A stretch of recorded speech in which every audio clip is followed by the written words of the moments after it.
Shalom, shalom, bien-aimés dans le Seigneur. Nous vous bénissons au nom de notre Seigneur et Sauveur Jésus-Christ.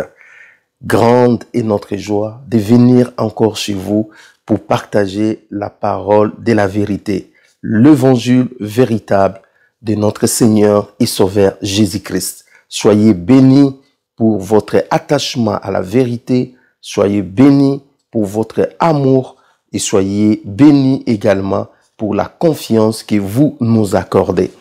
Nous sommes heureux de partager ce merveilleux moment autour de ces grands thèmes que nous avons commencé il y a de cela quelques jours avec vous sur tout simplement la délivrance, diagnostic et remède. Bien-aimés dans le Seigneur, dans cet enseignement, nous sommes en train de poser les diagnostics, le base. Nous sommes en train de chercher à comprendre par rapport aux Écritures tout ce qui peut occasionner qu'un enfant de Dieu soit sous l'emprise de l'ennemi. Frères bien-aimés dans le Seigneur, soyez grandement bénis. Parce que je sais que cette parole est venue à propos et avant même la fin de cet enseignement, de cette série d'enseignements, je crois de tout mon cœur que le Seigneur vous touchera afin que vous soyez guéris, délivrés de votre problème. La délivrance est possible parce que notre Dieu est le Dieu de la délivrance. Nous voulons prier, recommander ces moments entre les mains du Seigneur. Seigneur Dieu Tout-Puissant, nous te bénissons pour l'occasion que tu nous donnes de partager ta parole. Nous nous recommandons entre tes mains. Nous recommandons également tous nos bien-aimés frères et sœurs qui nous écoutent entre tes mains. Permets à ce que cette parole produise en eux des effets, que cette parole porte des fruits en eux. Nous résistons sur tout esprit d'incrédulité, sur tout esprit de distraction, sur tout esprit de doute, de doute contre cette parole au nom de Jésus. Seigneur, permets qu'un miracle s'opère dans la vie de mon frère, de ma sœur. Au nom puissant de Jésus-Christ, nous avons ainsi prié. Amen. Bien-aimés dans le Seigneur, nous avons commencé cette série d'enseignements sur la délivrance, remède, diagnostic et remède. Et aujourd'hui, nous allons aborder notre troisième chapitre. Eh bien, notre troisième chapitre a comme titre « Aperçu général sur le monde des ténèbres ». Pourquoi? Parce que vous ne pouvez pas combattre un ennemi que vous ne connaissez pas. Vous ne pouvez pas combattre un ennemi que vous n'êtes pas informé sur lui. C'est vrai, bien-aimés dans le Seigneur, que nous n'allons pas entrer dans les profondeurs des ténèbres. Ça ne nous intéresse pas. Parce que la Bible nous dit que nous puissions connaître Jésus-Christ dans sa largeur, dans son longueur, que nous puissions avoir une excellente connaissance de Jésus. Notre connaissance doit être focalisée sur la personne de Jésus. Si je vais connaître en profondeur, c'est Jésus que je chercherai à connaître. Ne commettez pas les erreurs de vouloir connaître le monde des ténèbres plus que connaître Jésus. Ici, nous voulons juste vous donner des informations qui vont vous permettre de mener un très bon combat spirituel. Donc, aperçu général sur le monde des ténèbres. Point 1. Le conflit cosmique. La Bible nous parle clairement sur les origines du monde des ténèbres, partant des origines de Lucifer. Si nous voulons comprendre les origines du monde des ténèbres, il faut d'abord commencer par comprendre les origines de l'instigateur de ce monde des ténèbres. Voilà pourquoi nous avons dit, nous allons d'abord commencer par comprendre les origines de Lucifer. Eh bien, les origines de Lucifer, n'allez pas puiser ça à gauche ou à droite, c'est écrit dans la parole de Dieu. Voilà pourquoi j'ai étudié avec vous la parole de Dieu, parce que tout est écrit dans la parole de Dieu. La Bible dit dans Ézéchiel, au chapitre 28, les versets 13 à 16, je lis avec vous. Tu étais en Éden, le jardin de Dieu. Tu étais couvert de toute espèce de pierres précieuses, des sardoines, des topazes, des diamants, des chrysolites, d'onyx, des jaspes, des saphirs, des scarboucles, d'émeraudes et d'or. Tes tambourins et tes flûtes étaient à ton service, préparés pour le jour où tu fus créé. Bien-aimé, Satan fut créé. Satan est une créature. La première grosse erreur que beaucoup de gens commettent, c'est de mettre Dieu et Satan au même pied d'égalité. Lucifer n'est pas égal à Dieu. Dieu est le créateur et Lucifer est la créature. Il n'y a pas match, bien-aimé dans le Seigneur. C'est Dieu qui a créé Lucifer. Voilà pourquoi les rapports de force ne sont pas les mêmes, bien-aimé dans le Seigneur. C'est une créature. Une créature ne peut pas se comparer avec le Créateur. Ça, c'est très important que vous puissiez retenir, bien-aimé dans le Seigneur. Parce que beaucoup suivent Satan aveuglément, croyant qu'il est égal à Dieu. Satan n'a jamais été égal à Dieu. Alors la Bible dit au verset 14, « Tu étais un chérubin protecteur. » C'est ce que lui, il était. Il était un chérubin protecteur aux ailes déployées. Je t'avais placé et tu étais sur la sainte montagne des dieux. Vous voyez? Tu marchais au milieu des pierres étincelantes. Tu étais intègre dans tes voies, depuis le jour où tu fus créé jusqu'à celui où l'iniquité a été trouvée chez toi. Par la grandeur de ton commerce, tu as été rempli de violence et tu as péché. Je t'ai précipité de la montagne de Dieu et je t'ai fait disparaître, chérubin protecteur, du milieu de pierres étincelantes. Donc la Bible nous dit que Lucifer, il était un chérubin protecteur. Dans les anges, des anges sont des milliers des anges, et il y a plusieurs sortes des anges. Nous avons des séraphins, nous avons des chérubins, il y en a plusieurs sortes des anges. Et lui, il était un chérubin protecteur. Voilà, cette classe des anges qui gardent la gloire du Seigneur. Parce que les chérubins sont là pour protéger la gloire de Dieu. Donc lui, il était un grand chef des anges. Vous voyez, il était à la tête des anges, bien-aimé dans le Seigneur. C'était un archange, bien-aimé dans le Seigneur. Et il a été créé comme les autres anges qui ont été créés.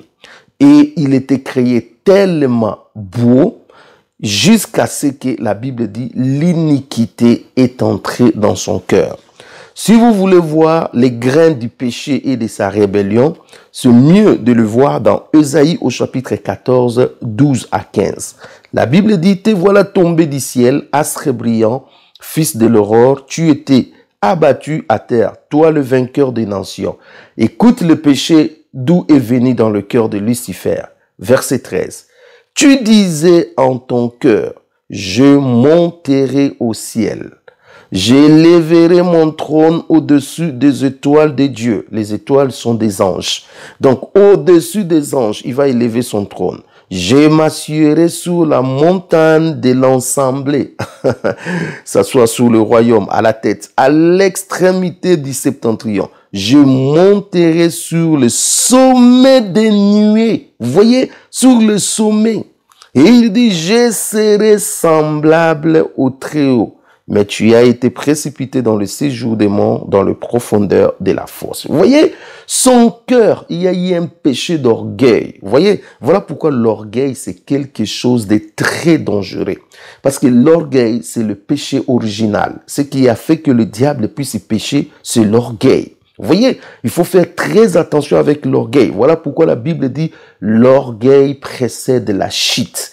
Une personne orgueilleuse, une personne qui n'écoute pas, bien aimé, il finit par tomber.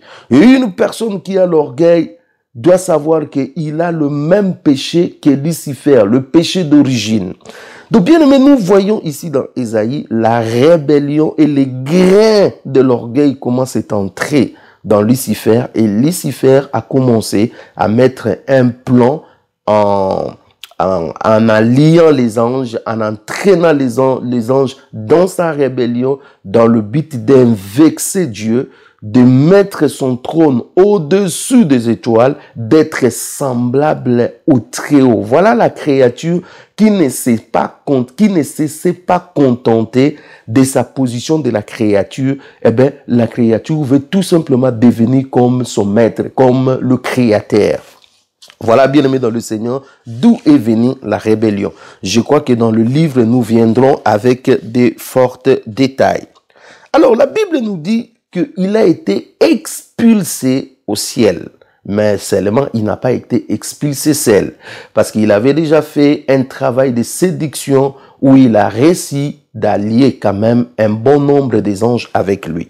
La Bible dit dans Apocalypse au chapitre 12, 7, 9, « Y guerre dans les ciels. Michel et ses anges combattirent contre les dragons.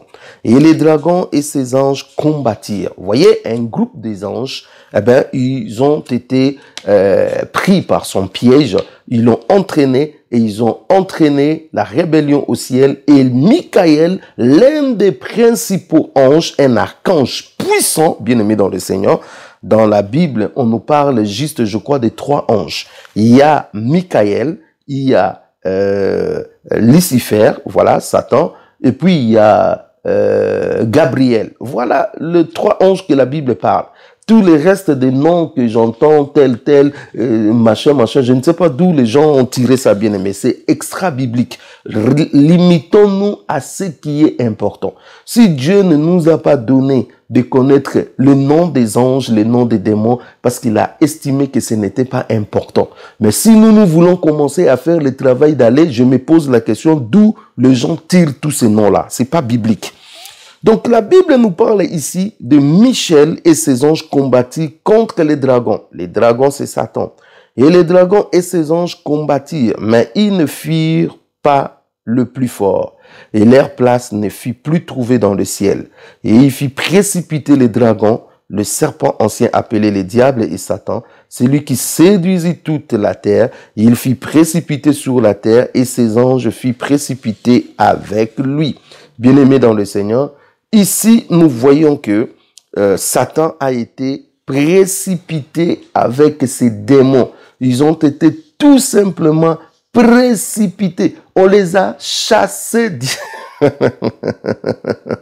On les a chassés du ciel. Je me souviens quelque part, Jésus dit, je voyais Satan tomber du ciel comme un éclair. On les a précipités et ils ont été chassés à une vitesse, bien aimée dans le Seigneur. Ils quittaient le ciel, ils tombaient sur la terre à une vitesse comme un éclair. Vous voyez, bien aimé dans le Seigneur, la rébellion, c'est que ça peut mener. Vous voyez, il n'a pas voulu rester à sa place. L'orgueil est entré en lui parce qu'il s'est vu qu'il était le plus beau des anges. Eh bien aimé dans le Seigneur, il a été expulsé au ciel, il a été tout simplement chassé au ciel et sa place ne fut plus trouvée avec Dieu dans son royaume. Eh bien aimé dans le Seigneur, celui qui était un chérubin protecteur, celui qui était au service de Dieu, quand il a été précipité sur la terre, Lucifer est devenu, après sa chute, le prince de ces mondes. Voilà, il est venu établir sa base sur la terre. Il a trompé Adam et Ève. Il a ravi à Adam et Ève ce que Dieu les avait donné. Eh bien, il est devenu tout simplement le prince de ces mondes, le prince des démons. Parce que les démons qui sont venus avec lui, qui lui l'avait séduit, eh bien, il s'est mis à leur tête. Il a commencé à leur diriger. La personnification du mal. Lorsque nous parlons du mal, nous voyons Lucifer. Lucifer incarne le mal. Il est l'incarnation du mal. La personnification du mal. Il est devenu l'adversaire de Christ. Il fait toujours l'opposé de ce que Christ fait, de tout ce que Dieu veut pour ses enfants, de tout. Eh bien, lui, il fait toujours l'opposé. Pourquoi? Parce qu'il est l'adversaire. Il est l'accusateur des saints. C'est lui qui vous accuse chaque jour au trône. C'est lui qui vous accuse dans vos pensées. C'est lui qui vient avec la culpabilité. C'est lui qui est derrière tout ça. C'est un accusateur. Il est mauvais. C'est un accusateur. Voilà pourquoi il ne faut jamais lier l'amitié avec Lucifer. Il ne faut jamais écouter ce qu'il vous dit. Il ne faut jamais être sous sa ligne. Il ne faut jamais le suivre, bien aimé dans le Seigneur, parce que c'est une personne très dangereuse. Eh bien, il est devenu l'instigateur de tous les désordres du monde. Eh bien, Lucifer, c'est l'instigateur. Tout ce que nous voyons comme désordre aujourd'hui dans ce monde, l'instigateur, celui qui est derrière, il s'appelle tout simplement Lucifer, Satan, le diable. Voilà, bien-aimé dans le Seigneur. Il est devenu tout simplement l'instigateur de toutes les attaques contre les enfants de Dieu. Toutes les attaques que nous voyons aujourd'hui contre les enfants de Dieu, la maladie, les infirmités, des problèmes à gauche ou à droite, le lien, les chaînes, l'instigateur de toutes ces attaques s'appelle Lucifer. Ne voyez pas d'abord ce frère, ne voyez pas ce monsieur, ne voyez pas cette tante, ne voyez pas cet oncle, ne voyez pas d'abord ce grand-père. La personne qui est derrière tout ça, d'abord, c'est Lucifer. Regarde son nouveau ministère. Jean 10:10. La Bible dit, le voleur ne vient que pour dérober, égorger et détruire. Vous voyez, sa mission, c'est dérober, égorger et détruire. Je suis en train de les répéter à tout moment. Moi, je suis venu afin que les brebis aient la vie et qu'elle soit dans l'abondance. Ça, c'est Jésus qui dit, lui, il est venu non pour détruire, égorger comme Lucifer le fait, mais lui, il est venu pour faire l'opposé de ce que Lucifer fait. C'est-à-dire, lui, il est venu non pour détruire, dérober et égorger, mais lui, il est venu pour donner la vie éternelle. Vous voyez? Mais le diable, sa mission principale consiste à dérober, à égorger, à détruire les hommes pour les amener en enfer, passer l'éternité avec lui. C'est ça sa mission. Il veut te détruire, il veut t'égorger, il veut te tuer. Pourquoi? Parce qu'il a une mission de vous amener en enfer pour passer l'éternité avec lui. Je confesse avec vous que je ne passerai pas ma vie en enfer. La Bible dit, la mort et la vie sont au pouvoir de la langue. Ce que tu confesses, c'est ce qui arrivera. Moi, je confesse avec vous, mes frères et sœurs, nous ne passerons pas notre éternité en enfer parce que l'enfer n'a pas été préparé pour nous. L'enfer a été préparé pour Lucifer et ses anges et ses démons. Nous, notre place, c'est au ciel à côté de Jésus-Christ. Alléluia, je bénis le Seigneur, je confesse de ma bouche, je ne passerai pas mon éternité en enfer avec le diable. Au nom puissant de Jésus-Christ, je le déclare. Alors, bien-aimés dans le Seigneur, nous avons vu un tout petit peu sur les origines du monde des ténèbres. Et lorsque nous voyons les origines du monde des ténèbres, nous comprenons que celui qui est derrière ce monde des ténèbres, c'est tout simplement Lucifer, Satan. C'est lui qui a péché par son orgueil et c'est lui qui a entraîné un grand nombre des anges dans sa rébellion et il a été tout simplement précipité et il est venu ici sur la terre, il a formé son royaume, c'est ce que nous appelons le royaume des ténèbres, le royaume de Satan. Vous voyez, dans le royaume de Satan, lui, il est devenu tout simplement le prince des démons, il est devenu tout simplement le prince de ces mondes, il domine sur ces mondes, il domine sur toutes les personnes qui ne connaissent pas Jésus, eh bien, il est devenu le maître de ces mondes. Nous allons voir maintenant, point D, qui sont le démon. Voilà, parce que nous sommes en train de parler des démons, nous sommes en train de parler des anges. Les démons sont des anges déchus au service de Satan, considérés comme leur prince, leur maître. Ils sont en opposition contre le royaume et la volonté de Dieu. Ils sont les adversaires de la lumière, en rébellion totale contre Dieu. La Bible les appelle démons, esprit méchant, esprit impur, esprit violent, esprit séducteur, esprit diabolique, esprit des ténèbres. Vous voyez, les démons sont des anges. À l'origine, ils étaient des anges avec Dieu au ciel. Mais seulement, ils ont écouté les discours de Lucifer. Ils ont prêté l'oreille à Lucifer. Bien aimé, la chose la plus pire, c'est de donner votre oreille à Lucifer. Vous donnez 2 secondes à Lucifer pour vous parler. Il va vous communiquer les mensonges, la séduction. Il peut vous arracher. Et laissez-moi vous dire, si Lucifer a réussi à séduire les anges qui étaient avec Dieu, faites attention. Cela veut dire qu'il peut vous séduire vous aussi. Parce que les anges qui étaient avec Dieu ont été séduits. Je dirais même peut-être d'autres anges qui sont au courant, qui savaient, parce que tous les anges sont au courant que Lucifer c'est une créature. Mais comment ils ont été dribblés, ils ont été entraînés dans sa rébellion. Bien aimé, c'est grave. Suivons les annonces, nous revenons juste après les annonces. Voici l'époux est une chaîne chrétienne qui vous parle de l'évangile de grâce de notre Seigneur et Sauveur Jésus-Christ qui revient bientôt. Vous avez reçu gratuitement, donnez aussi gratuitement, nous disent les Écritures. Abonnez-vous massivement à notre chaîne pour recevoir continuellement nos enseignements que nous mettons en ligne. Nous vous remercions pour votre soutien spirituel, matériel et financier.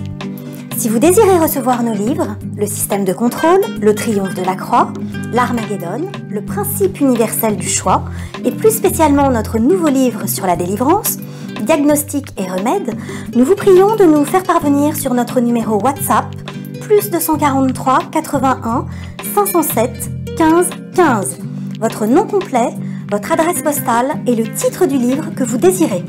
Nous vous serons très reconnaissants pour votre participation financière volontaire pour nous permettre d'imprimer les livres et d'en faire bénéficier à un plus grand nombre de personnes. Voici l'époux, 100% Jésus-Christ, 100% gratuite. Soyez grandement bénis, bien-aimés dans le Seigneur, pour ce merveilleux moment dans sa parole. Nous sommes en train de parler des démons. Vous voyez, bien-aimés dans le Seigneur, Lucifer, dans sa chute, il a entraîné avec lui des démons. Il a réussi à entraîner les démons. Alors, la grande question que les gens me poseront, combien sont le nombre des anges déchus que Lucifer a amenés? Parce que les démons, en réalité, sont des anges qui étaient avec les seigneurs, mais qui ont suivi la rébellion de Lucifer. C'est pour cela qu'on les appelle les anges déchus. Vous voyez, ils ont perdu leur dignité, ils ont perdu leur position, ils ont perdu leurs privilèges, ils ont été privés de la présence de Dieu, ils ont été chassés et ils passeront l'éternité en enfer avec Lucifer. Combien est le nombre de ces démons? Eh bien, écoute ce que la Bible nous dit dans Apocalypse au chapitre 12, le verset 4. La Bible dit, sa queue, la queue de Lucifer, du dragon, a entraîné les tiers des étoiles du ciel. Je parle les tiers des étoiles du ciel et les jeter sur la terre. Les dragons s'étaient devant la femme qui allait enfanter afin de dévorer son enfant lorsqu'elle l'aurait enfanté.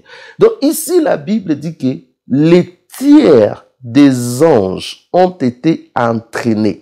Cela veut dire, si Dieu avait 3000 anges, Lucifer a réussi de partir avec 1000. Dieu est resté avec 2000. Voilà, c'est pour exprimer en fait ma pensée des un tiers. Donc, si Dieu avait 3000 anges, Lucifer est parti avec 1000. 2000 sont restés avec Dieu. Voilà pourquoi je dis à quelqu'un, n'aie pas peur des ténèbres, n'aie pas peur de Lucifer, parce que ceux qui sont avec nous sont plus nombreux que ceux qui sont dans le monde. Voilà pourquoi un jour, il y a eu un combat avec Israël, je ne sais pas avec quel pays. Les serviteurs d'Élysée qui étaient là, il était tout tremblant. Il dit, eh ben, ils sont nombreux, ils vont nous tuer. Élysée dit que Dieu t'ouvre les yeux afin que tu comprennes que ceux qui sont avec nous sont plus nombreux que ceux qui sont dans le monde. Déjà sur le plan numérique, nous dans le royaume des cieux, nous sommes plus nombreux. Les anges, ceux qui servent le Seigneur, sont plus nombreux que ceux qui sont dans les ténèbres. Et sur le plan puissance, il n'y a pas match. Parce que nous sommes avec les créateurs et ils sont avec la créature. Satan lui-même est contrôlé par Dieu. Satan lui-même, il a des limites. Mais Dieu n'est contrôlé par personne. Dieu n'a pas de limites. Dieu est tout puissant. Dieu est capable de tout. Alors, je veux que quelqu'un dise Amen à la maison pour louer, adorer notre Dieu. Il est merveilleux. Voilà pourquoi dans ces combats spirituels, nous partons déjà dans une position de force. Nous partons déjà dans une position de vainqueur. Nous partons déjà avec la victoire parce que nous ne combattons pas pour la victoire. Bien-aimés dans le Seigneur, la victoire, nous en avons déjà. Nous en avons déjà. Oh, bien-aimés dans le Seigneur. Les un tiers des anges de Dieu sont passés sous les commandements de Satan et sont à la base du royaume des ténèbres. Vous voyez, c'est un tiers avec Lucifer. Voilà, c'est eux maintenant qui ont constitué ce que nous appelons le royaume de Satan, le royaume des ténèbres. Vous voyez, bien-aimés dans le Seigneur. Et laissez-moi vous dire, le nombre des anges sont tellement nombreux que je ne sais pas si nous saurons compter. Ce sont des myriades et des myriades. Quand vous lisez par exemple dans Apocalypse, devant le trône du Seigneur, on vous dit il y a eu des milliers de anges. Je ne sais pas s'ils sont combien. Donc si on vous dit quand même les un tiers, il faut vraiment peser, comprendre que non, c'était quand même nombreux. Donc, c'est-à-dire, les êtres spirituels sont vraiment innombrables, bien-aimés dans le Seigneur. Donc, les 1/3 qu'on nous parle ici, ce n'est pas, en tout cas, c'est vraiment un grand nombre de démons. Donc, les 2/3 qui sont restés avec Dieu, c'est encore un plus grand nombre, c'est-à-dire le double. En tout cas, que Dieu soit béni pour comprendre un peu le nombre de ceux qui sont dans les ténèbres du côté de Dieu comme du côté de Lucifer. Maintenant, nous sommes toujours dans qui sont les démons. Le point 1, c'était définition. Point 2, le nombre des démons. Point 3, la forme spirituelle des démons. Comment est-ce que la Bible présente les démons? Vous lisez par exemple dans Luc 10, 19. La Bible dit, « Voici, je vous ai donné le pouvoir de marcher sur les serpents, les scorpions et sur toute la puissance de l'ennemi, et rien ne pourra vous nuire. » Ici, au lieu que Jésus-Christ dise que je vous ai donné le pouvoir de marcher sur les démons, non, il ne parle pas des démons. Il dit serpents et scorpions. Vous voyez, les serpents, c'est Satan. Les scorpions sont des démons. Vous voyez, ils sont représentés comme des scorpions. Ils sont représentés comme des serpents. C'est ça la forme spirituelle de ces êtres de ténèbres, de ces êtres déchus, de ces êtres chassés par Dieu. Quand vous lisez par exemple dans Apocalypse au chapitre 16, le verset 13, la Bible dit, « Et je vis sortir de la bouche du dragon. » Vous voyez, on présente Lucifer, sa forme spirituelle, comme un serpent, comme un dragon, monstre. Et de la bouche de la bête. Vous voyez, on présente l'antichrist comme la bête. On n'a même pas énuméré. Jean dit que je vis une bête qui était terrible. Voilà. Et de la bouche des faux prophètes, 3 esprits semblables à des grenouilles. Des esprits impurs, semblables à des grenouilles. Ils sont présentés comme des grenouilles. Vous voyez? Car ce sont des esprits, des démons qui font des prodiges et qui vont vers le roi de toute la terre, afin de les rassembler pour le combat du grand jour du Dieu Tout-Puissant.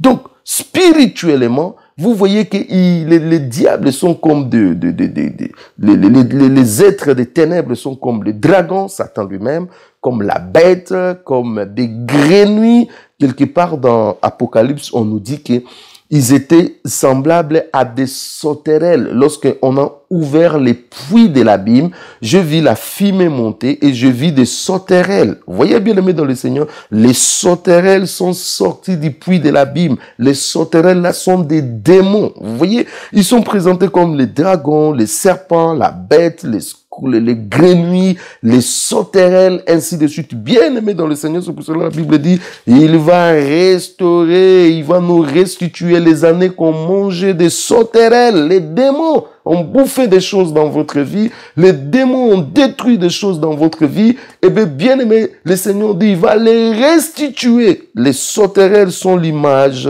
des démons. Maintenant, point 4. Les lieux d'habitation des démons. Où habitent les démons? Il existe 2 catégories de démons. Ceux qui opèrent dans la liberté et ceux qui sont enchaînés en prison. Écoutez bien ce que je vous ai dit. Je vous ai dit que Satan est descendu avec 1/3. Les 1/3 là, c'est des milliers des anges. Alors, qu'est-ce que Dieu a fait? Il a laissé un petit nombre en divagation, en liberté, et il a gardé une grande partie en prison. Les démons en liberté sont dans leur poste de travail. Les démons en liberté sont dans les lieux arides. Les démons en liberté sont dans des corps des gens. Ils sont possédés de personnes. Les démons en liberté ont possédé des animaux, des arbres et d'autres choses. Laissez-moi vous dire, ce n'est pas seulement un homme qui peut être possédé. Un animal peut être aussi possédé. Ça, je vous dis vrai. La preuve en est, les démons sont entrés dans des troupeaux. Il y a aussi des arbres possédés. Il y a aussi des objets possédés. Bien aimé, les démons là, ils sont bizarres.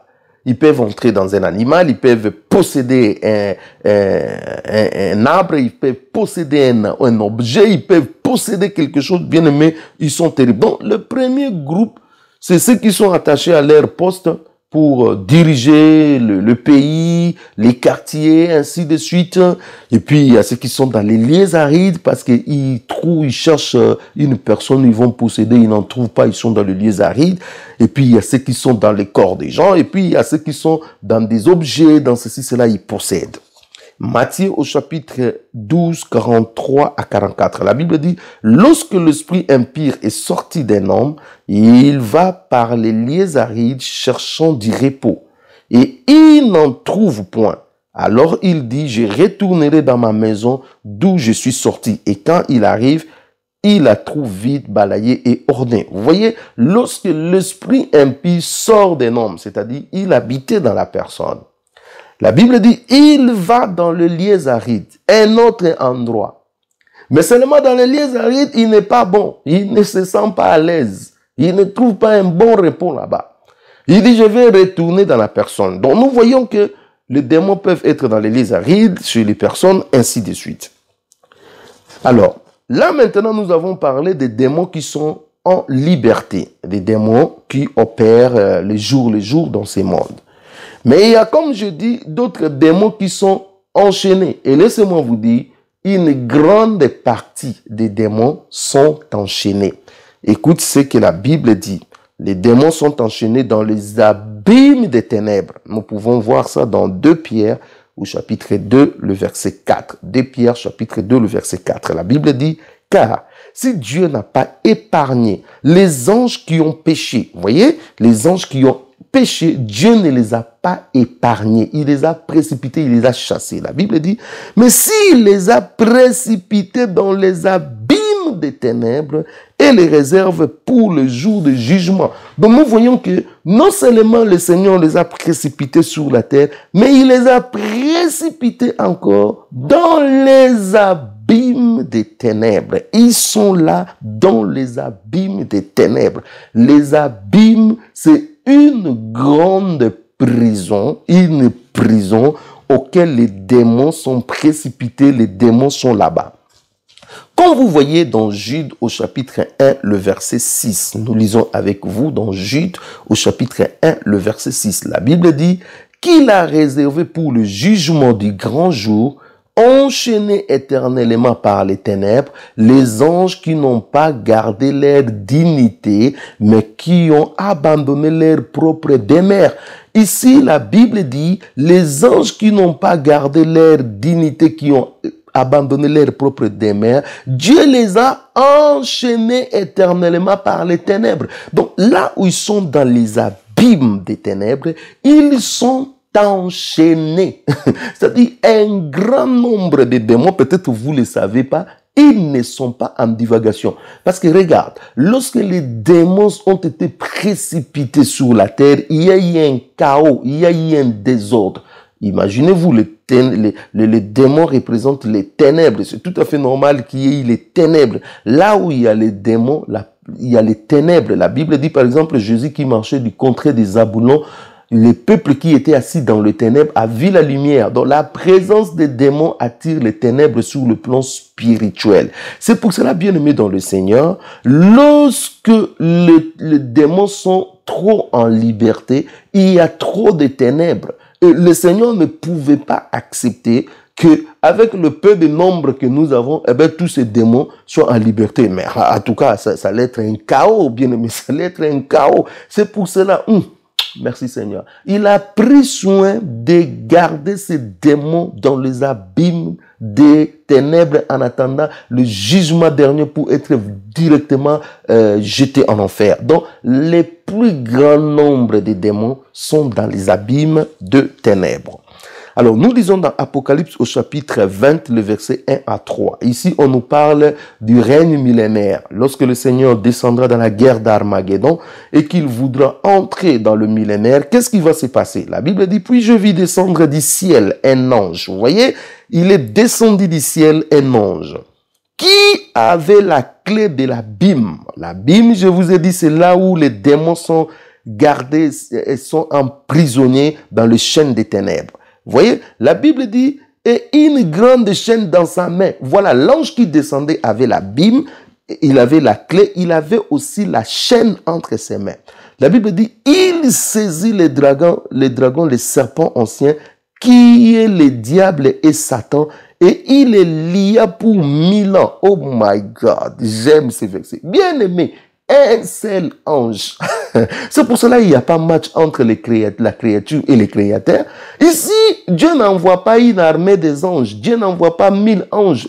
Le nom de cet ange n'est même pas cité. On ne les connaît même pas. Laissez-moi vous dire, Dieu a en réserve des anges très puissants. Oh yes, c'est pour cela que je dis pour ton problème, quels que soient les démons qui t'ont lié, quelles que soient les forces, les puissances des ténèbres qui t'ont lié, le Seigneur est capable de te délier parce qu'il est le tout-puissant El Shaddai. Donc ici, nous voyons bien aimé dans le Seigneur que cet ange est descendu avec une chaîne sans discuter. Il est venu chez le diable, il dit, donne-moi tes mains. Et le diable, tout bonnement, il a donné parce qu'il sait qu'il ne peut pas. C'est l'ordre qui est venu de Dieu. S'il osait seulement dire, moi je n'irai pas, moi ceci, cela. Bien aimé, la frappe... la frappe qu'on va lui faire. Je crois qu'il n'avait même pas ce temps-là. Il a tout bonnement donné parce que lui, il connaît celui qu'on lui a envoyé. Bien aimé, le diable a été lié par cette chaîne. La Bible dit, il les jeta dans l'abîme, ferma et scellait l'entrée au-dessus de lui. Vous voyez, Satan sera emprisonné 1000 ans ou dans les abîmes. Mais on ne le jette pas en liberté comme ça dans l'abîme.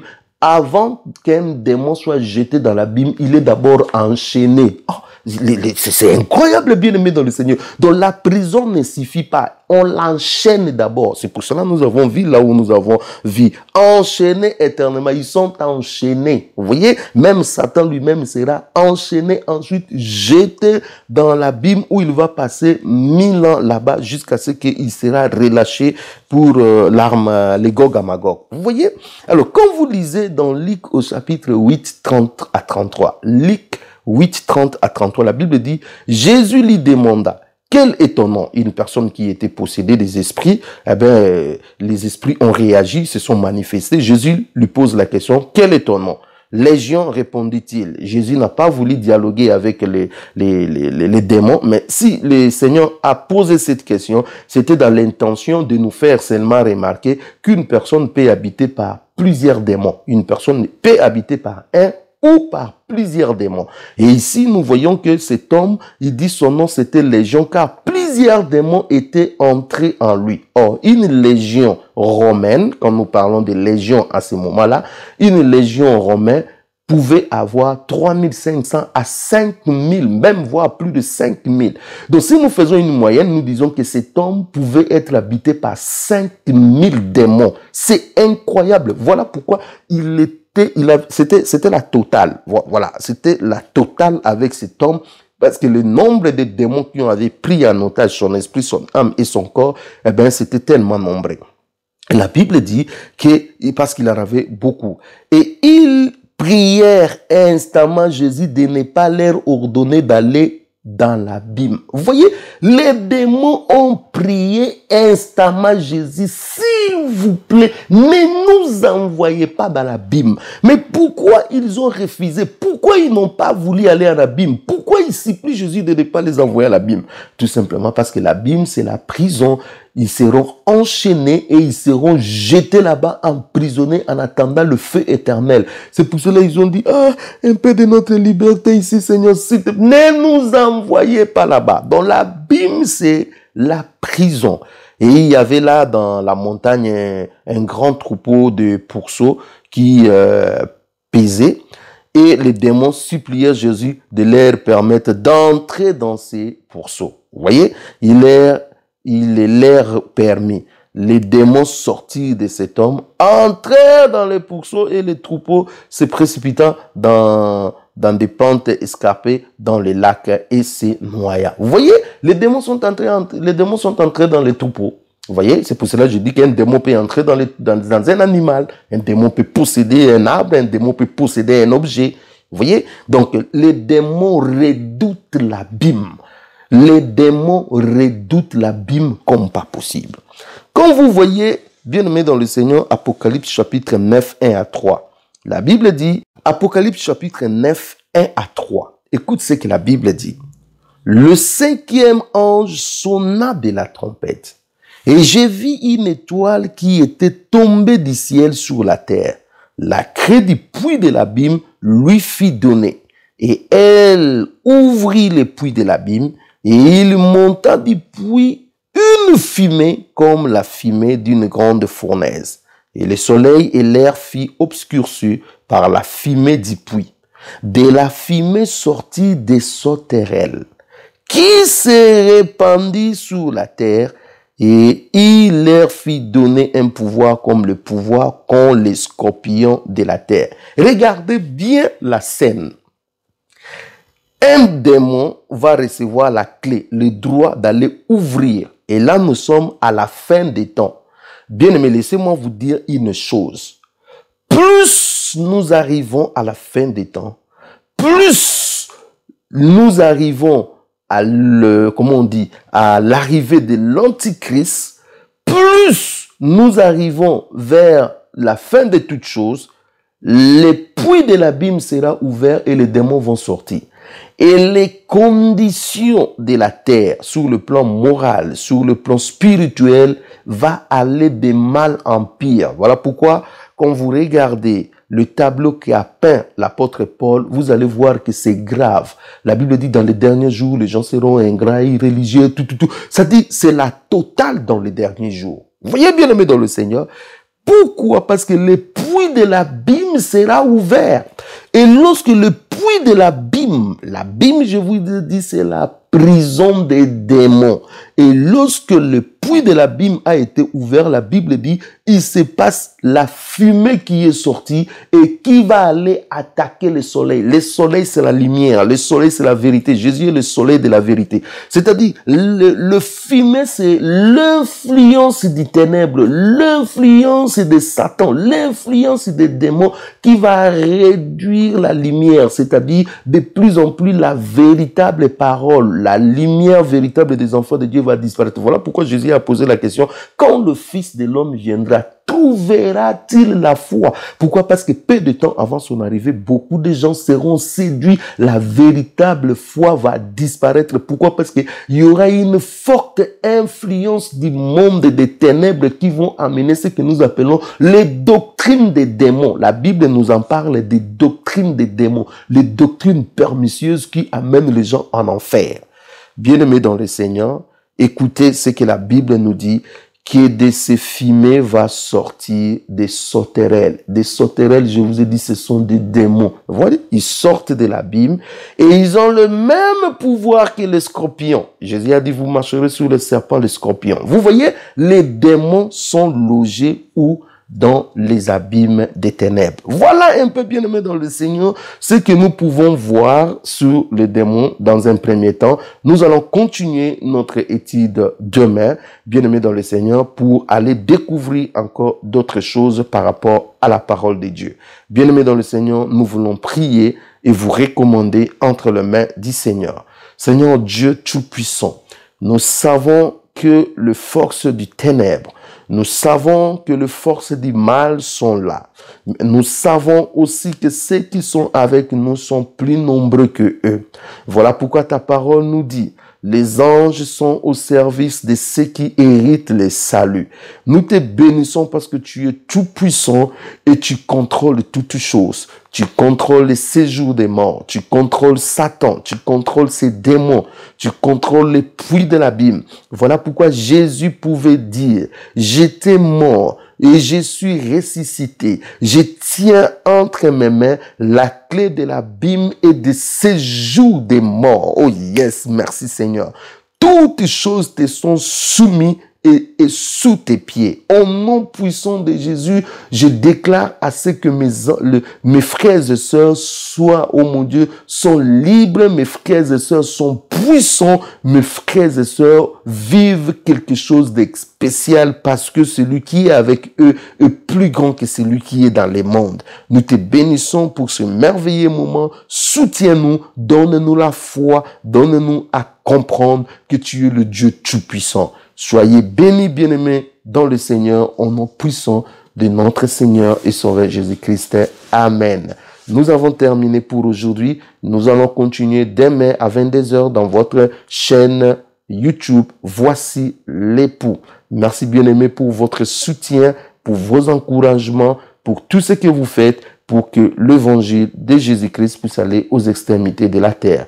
Je vous bénis au nom puissant de notre Seigneur et Sauveur Jésus-Christ. Amen.